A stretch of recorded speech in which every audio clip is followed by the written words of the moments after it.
ఈరోజు ఏదైతే ఈ రాష్ట్రంలో ఏ నాయకులు త్యాగ ఫలంతో మనం ఈరోజు మనందరూ కూడా ఈ సభలో కూర్చోగలిగామో అటువంటి నాయకుడిని స్కిల్ కేసు పేరుతో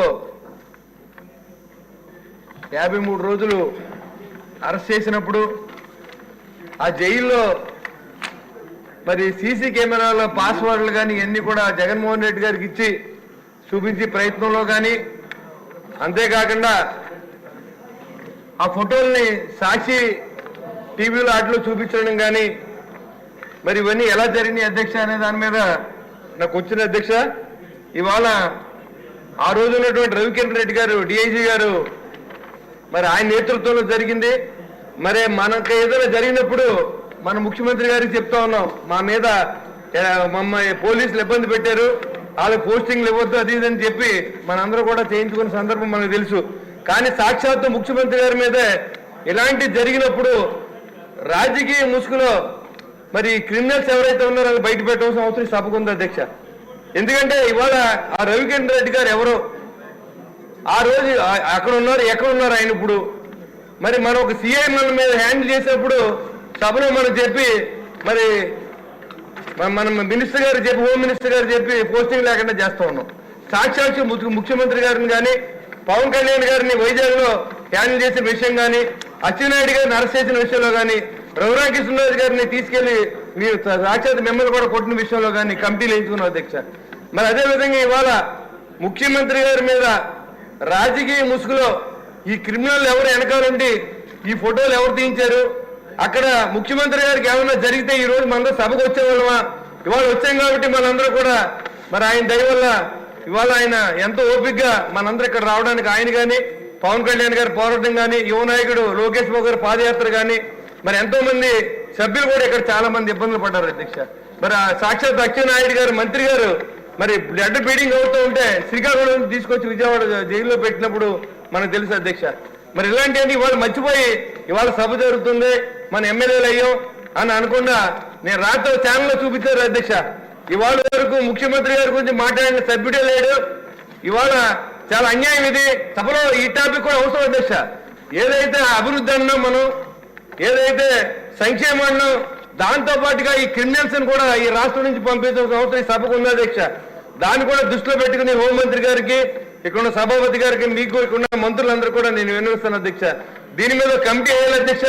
కమిటీ వేసి ఎవరైతే మరి ఇలాంటి క్రిమినల్ ఉన్నారో రాజకీయ ముసుగులో వాళ్ళందరూ బయట తీయాలి అధ్యక్ష. మీకు జరిగిన అన్యాయం మరి ఇంకే రాజకీయ నాయకుడికి జరగకూడదు, ముఖ్యమంత్రి గారికి జరిగిన అన్యాయం ఇంకెవరికి జరగకూడదు, ఏ అధికారి ఇలాంటి సాహసం చేయకూడదు అని చెప్పి ఈ సభ ద్వారా మిమ్మల్ని కోరుతా ఉన్నాను అధ్యక్ష. థ్యాంక్ యూ అధ్యక్ష. గాలి భానుప్రకాష్ గారు నగరి లేదా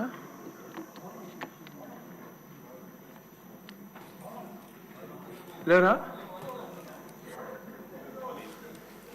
గల్లా ఉన్నారా? ఇంత లేట్ అయితే సమయం చాలా తక్కువ ఉంది ఈరోజు, ఎజెండా ఎక్కువ ఉంది అని చేత టు ది పాయింట్ లేక ముఖ్యంగా అధ్యక్ష కౌశల్ నగరం అని చెప్పేసి నగరి కాన్స్టిట్యున్సీలో ఒక ఏపీఐసికి ఇప్పటికే 2,500 ఎకరాలు అక్వైర్ చేశారు అధ్యక్ష. ఇవాళ దాకా అక్కడ ఇప్పుడు ఒక ఇండస్ట్రీ పెట్టిన దాఖలాలు లేవు. దరిదాపుల్లో 10 సంవత్సరాలు అయిపోతుంది అక్విజిషన్ చేసి కూడా. అక్కడ చెన్నై కానీ మొత్తం చాలా దగ్గర ఉన్నాం మనం, 60 కిలోమీటర్స్ దూరంలో ఉన్నాం. బాగా వైబుల్ ఉన్న ఏరియా. ఖచ్చితంగా గవర్నమెంట్ కూడా దృష్టి పెట్టి మీ ద్వారా వాళ్ళ దృష్టి తీసుకురావాలని చెప్పి అభ్యర్థిస్తున్నాం అధ్యక్ష. కొత్త ఎయిర్పోర్ట్ వచ్చేది కూడా 60 కిలోమీటర్లు వస్తూ ఉంది. అలాగే తరచూరు బెంగళూరు కొత్త బైపాస్ ఎక్స్ప్రెస్ వే కూడా అదే రోడ్ మీద పోతా ఉంది, అదే సైట్ మీద పోతా ఉంది. అలా 2 హైవేలు, ఒక ఎయిర్పోర్టు, ఇవన్నీ కూడా దగ్గర ఉన్నాయి, పోర్ట్ దగ్గర ఉన్నాయి. మంచి ఫీజిబుల్ ఏరియా. రానున్న ఏరియా రోజుల్లో అక్కడ కానీ ఇండస్ట్రియల్ కానీ ఫోకస్ చేస్తే ఆ ఏరియా డెవలప్ అవడానికి కూడా సహకారం అవుతుంది అధ్యక్ష. Thank you. పరిటాల సునీత గారు. నమస్కారం అధ్యక్ష. అధ్యక్ష, గత తెలుగుదేశం పార్టీ ప్రభుత్వం హయాంలో అనంతపురం జిల్లా రాప్తాడు సమీపంలో సుమారుగా 10,000 మందికి ఉపాధి కల్పించే ఉద్దేశంతో శ్రీ నారా చంద్రబాబు నాయుడు గారు జాకీ పరిశ్రమ మంజూరు చేయడం జరిగింది అధ్యక్ష. ఈ జాకీ పరిశ్రమ కోసం సుమారు 27 ఎకరాల భూమిని కేటాయించడం జరిగింది అధ్యక్ష. కంపెనీ నిర్మాణం పనులు జరుగుతున్న సమయంలో ఎన్నికలు రావడం, తర్వాత అధికారంలోకి వచ్చిన వైకాపా ఎమ్మెల్యే మరియు అతని సోదరులు పరిశ్రమ వారిని 15 కోట్ల ముడుపుల కోసం బెదిరించడం, జాకీ పరిశ్రమ వారు భయపడి పరిశ్రమ కూడా ఇతర ప్రాంతాలకు కూడా తరలి వెళ్ళారు అధ్యక్ష. ఆ టైంలో మేము కూడా ఎన్నోసార్లు కూడా ధర్నాలు కూడా చేసాం. మాకు సపోర్ట్గా ఆ రోజు సిపిఐ రామకృష్ణ గారు కూడా వచ్చి ధర్నాలు కూడా చేశాం అధ్యక్ష. ధర్నాలు చేసిన తర్వాత కూడా మా మీద కేసులు కూడా పెట్టింది కూడా జరిగింది. జాకీ పరిశ్రమ కోసం కేటాయించిన భూములు ప్రస్తుతం అలాగే ఉన్నాయి అధ్యక్ష. తిరిగి జాకీ పరిశ్రమ కూడా రప్పించడానికి చర్యలు తీసుకోవాలని లేదా ఇతర పరిశ్రమను నెలకొల్పి స్థానికులకు మహిళలకు ఉపాధి కల్పించాలని తమరి ద్వారా గౌరవ ముఖ్యమంత్రి గారిని కోరుచున్నాం అధ్యక్ష. 30 పేర్లు. గల్లా మాధవ్ గారు.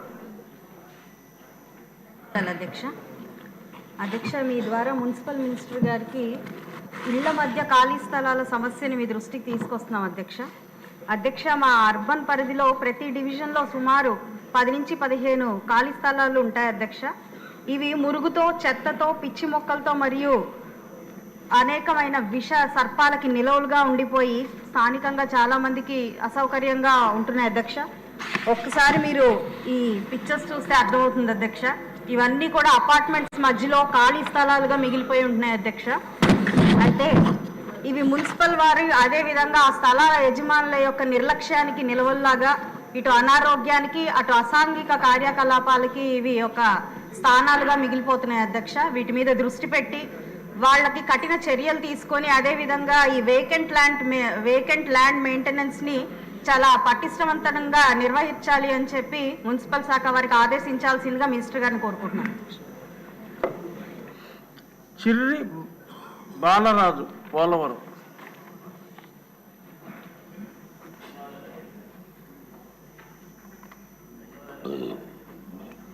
గిరిజనుల తలరాతలు మార్చిన జీవో నెంబర్ 3 రద్దు గురించి అధ్యక్ష. ఇప్పుడిప్పుడే చదువుకొని ఉద్యోగాల వైపు చూస్తున్నటువంటి గిరిజన మనుగుడు నిర్వీర్యం అయిపోయింది అధ్యక్ష. 2000 సంవత్సరంలో గౌరవ ముఖ్యమంత్రి నారా చంద్రబాబు నాయుడు గారు జీవో నెంబర్ 3 తీసుకొచ్చి షెడ్యూల్ ప్రాంత ఉపాధ్యాయ పోస్టులకి స్థానిక ఎస్టీలకి ఇచ్చే విధంగా ఉత్తర్వులు జారీ చేశారు అధ్యక్ష. చరిత్ర చూస్తే అధ్యక్ష 1986లో గౌరవ నందమూరి తారక రామారావు గారు జాతీయ విద్యా విధానాన్ని, నేషనల్ ఎడ్యుకేషన్ పాలసీని తీసుకొచ్చి దీని ప్రకారంగా జీవో నెంబర్ 275 ద్వారా షెడ్యూల్ ప్రాంతంలో ఉన్నటువంటి ఉపాధ్యాయ ఉద్యోగ స్థానికుల ఎస్టీలకి ఇవ్వడం జరిగింది అధ్యక్ష. అయితే మన ప్రభుత్వం అందరికీ అన్ని కులాలకి మంచి చేసుకుంటూ వస్తుంది అధ్యక్ష. వైసీపీ హయాంలో షెడ్యూల్ ప్రాంతంలో ఉన్నటువంటి డిఎస్సి ఆదివాసీ నిరుద్యోగ ఉద్యోగస్తులకి వస్తాయి రావన్నటువంటి భయంతో ఉన్నారు అధ్యక్ష. మన ప్రభుత్వం అధికారంలోకి వస్తే జీవో నెంబర్ 3ని అమలు చేస్తామని ముఖ్యమంత్రి గారు హామీ ఇవ్వటం జరిగింది అధ్యక్ష. కానీ గత వైసీపీ పాలనలో జీవో నెంబర్ 3 గురించి ఒక ఎమ్మెల్యే కానీ, మంత్రులు కానీ, అలాగే ముఖ్యమంత్రి కానీ పట్టించుకున్నటువంటి దాఖలాలు లేవు అధ్యక్ష. కానీ కనీసం గిరిజనుల తరపున న్యాయస్థానంలో గత ప్రభుత్వం ఎక్కడ కూడా పోరాడలేదు అధ్యక్ష. బాలరాజు గారు, మీకు ఏం కావాలో సూటిగా చెప్పండి. గిరిజనులకు సంబంధించి జీవో నెంబర్ 3 పిటిషన్ని అధ్యక్ష దీన్ని చట్టం చేయాలి అధ్యక్ష. షెడ్యూల్ ప్రాంతంలో ఉన్నటువంటి ఉద్యోగ నియామక చట్టం చేసేందుకు గౌరవ ముఖ్యమంత్రి గారి సహాయ సహకారాలు అందించాలి అధ్యక్ష. అలాగే గిరిజన నిరుద్యోగ తరపున కూర్చోండి.